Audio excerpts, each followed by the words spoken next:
شروع اللہ کے پاک نام سے جو بڑا مہربان نہایت رحم والا ہے۔ رب یشوع کو رہنمائی کی ذمہ داری سونپتا ہے۔ رب کے خادم موسیٰ کی موت کے بعد رب موسیٰ کے مددگار یشوع بن نون سے ہم کلام ہوا۔ اس نے کہا، میرا خادم موسیٰ فوت ہو گیا ہے، اب اٹھ اس پوری قوم کے ساتھ دریائے یردن کو پار کر کے اس ملک میں داخل ہو جا جو میں اسرائیلیوں کو دینے کو ہوں۔ جس زمین پر بھی تو اپنا پاؤں رکھے گا اسے میں موسیٰ کے ساتھ کیے گئے وعدے کے مطابق تجھے دوں گا۔ تمہارے ملک کی سرحدیں یہ ہوں گی: جنوب میں نجب کا ریگستان، شمال میں لبنان، مشرق میں دریائے فرات اور مغرب میں بحیرہ روم۔ ہتی قوم کا پورا علاقہ اس میں شامل ہوگا۔ تیرے جیتے جی کوئی تیرا سامنا نہیں کر سکے گا۔ جس طرح میں موسیٰ کے ساتھ تھا اسی طرح تیرے ساتھ بھی رہوں گا۔ میں تجھے کبھی نہیں چھوڑوں گا نہ تجھے ترک کروں گا۔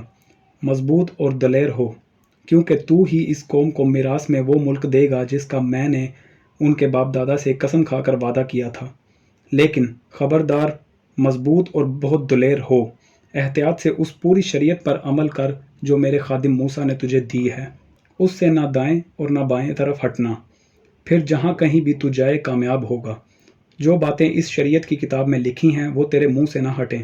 دن رات ان پر غور کرتا رہ تاکہ تو احتیاط سے اس کی ہر بات پر عمل کر سکے، پھر تو ہر کام میں کامیاب اور خوشحال ہوگا۔ میں پھر کہتا ہوں کہ مضبوط اور دلیر ہو، نہ گھبرا اور نہ حوصلہ ہار، کیونکہ جہاں بھی تو جائے گا وہاں رب تیرا خدا تیرے ساتھ رہے گا۔